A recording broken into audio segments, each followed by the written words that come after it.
My partner Susan has a theory that your dog tends to obey its name. So if you have a dog named Ranger or Rover, that might be a great name, but your dog will not like to come home when you call it. I proposed naming a new dog we were getting Chewy.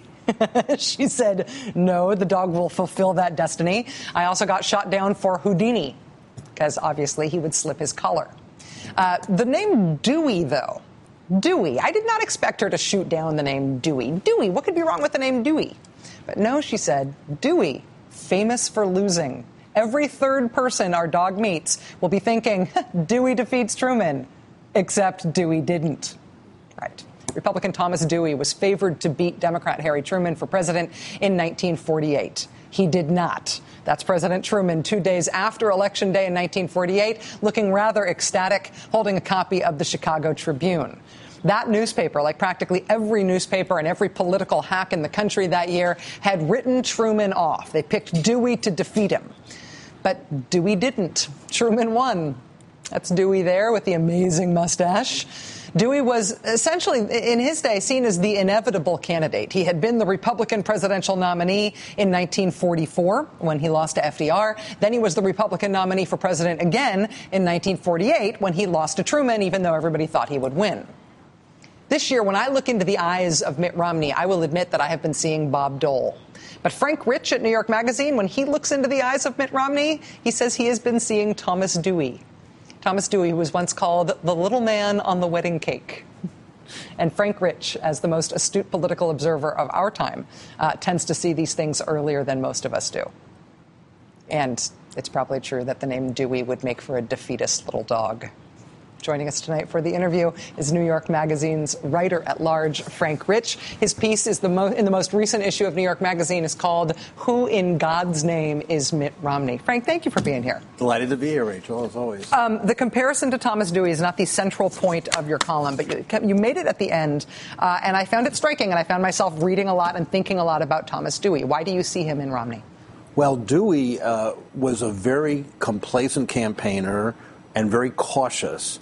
And in 1948, he felt the less he said, the more he avoided the controversy, the better. So, for instance, as we have Romney now saying things like, I believe in America, and all this kind of boilerplate, Dewey did the same thing. You know, the future is just ahead of us. That was his idea of a political platform.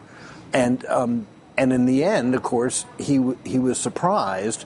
And there are a couple of other parallels. I mean, the biggest is that we know that Barack Obama is planning to run against a do-nothing Congress, which was exactly right. Truman's campaign in 48. Truman had very low popularity ratings going into that election and triumphed over Dewey. But there's one thing, Dewey was also, like Romney, a northeastern governor, New York, and a moderate Republican. However, he had more spine than Romney because he actually remained a moderate Republican, and at the end of his career was on the other side of Joe McCarthy, of Goldwater. Mm. So he had more accomplishments before he became governor of New York. He was a mob buster. He was a prosecutor, went after Dutch Schultz and so on. So compared to Romney, he's almost exciting, charismatic. Well, he's handsome, right? And he sort of ran as like an upstanding guy who you'd like to live next door to, sort of ran as like a solid character right. in a way. And you essentially are describing that as the same thing that Romney is going at in the vaguest possible sense, but in a way that still leaves his core beliefs and the core things about even his personality elusive. He's sort of running almost in a ghosty fashion.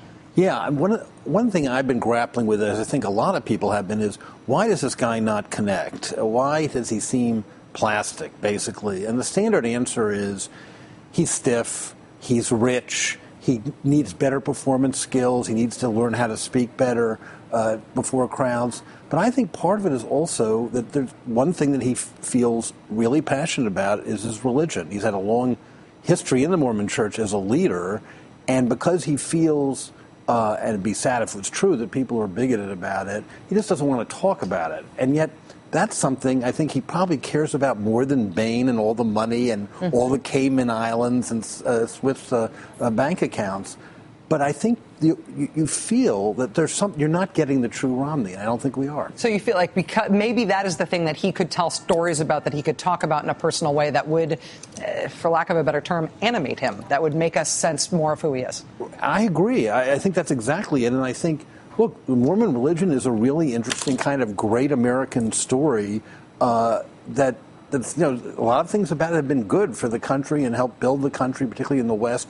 But he just doesn't go there, so it's almost as if he's closeted about his religion, and I think that makes him seem fake. I have always said that my advice to gay people has always been that gay people should come out of the closet if they can, if only because closeted people are boring. Well, I think that's exactly it. So just like sexual orientation, religious orientation, it is a part of your being. And so if he has to, as it were, stay in the closet about being a Mormon, even when he gave a big speech about being a Mormon last time around, he used the word exactly once. So he's frightened about talking about this thing that he really cares about. He's devoted a lot of his life, a lot of his fortune to as well. You raised, though, some important political questions that could be asked about the Mormon Church during his time as a leader there.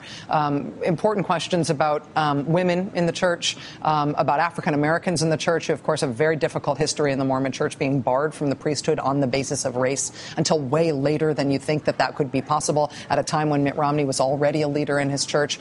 Is it not just a fear of religious bigotry, that people may find his religion objectionable or strange in some way, but that there are hard political questions that there may be difficult political answers to about his time? I think there are. I think the theological questions don't matter. Every religion's entitled to its own theology, and they all have their idiosyncrasies. God knows, literally God knows. But the truth is, the Mormon religion, Mormon Church, has been a player in various things. It campaigned against the Equal Rights Amendment for women as institutionally.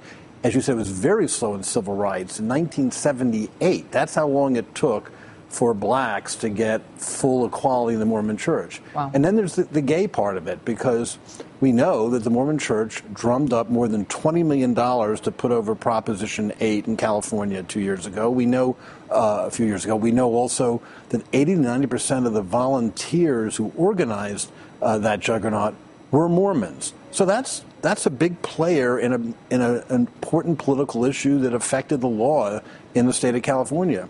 Where was he as a contributor and as a leader? And those are issues that can not only be personally animating. I mean, I've heard Mr. Romney talk about the issue of civil rights in the church, and I've not seen him become emotional about it, but I have heard him describe himself becoming emotional about it, which is as close as I think we've ever had to an emotional citing of Mitt Romney on the campaign trail. It seems like those things might be. Well, he did talk emotionally about it, but also in the last campaign, you may recall, he said on Meet the Press that he had seen his father march with Martin Luther King, which turned out to be complete and utter fiction. There was no such march. His father had not marched with King. And maybe we can be sympathetic to Romney that he felt he had to overcompensate for his church's behavior in those years and in the way it treated African Americans. But still, that's weird to talk movingly about something that never happened. Yeah. You obviously are not going to be a person who the Romney campaign or any other Republican campaign seeks out for advice. But it seems to me that your piece in New York Magazine this week and what you are saying here is essentially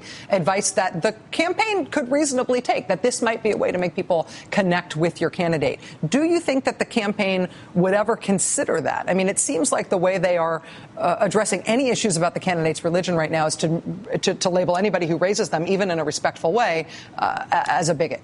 Yeah, and so yes, they're going to try to paper it over, but they're not going to succeed, because as we know, presidential campaigns really strip people bare, and assuming Romney may well get the nomination, at least he's going to be there through the whole process, it's going to be relentless, and that people look at everything. So they're sort of kidding themselves, and I think it would humanize him to talk about his faith, given his importance to it and its importance to him, and to be candid about where he agrees, where he disagrees, but not about the theology, not about their view of the Bible, not about Joseph Smith, but about 20th and 21st century politics in America. And his role in them, absolutely. Exactly. New York Magazine writer at large, Frank Rich. It's great to see you. Thanks for being here. Great to see you.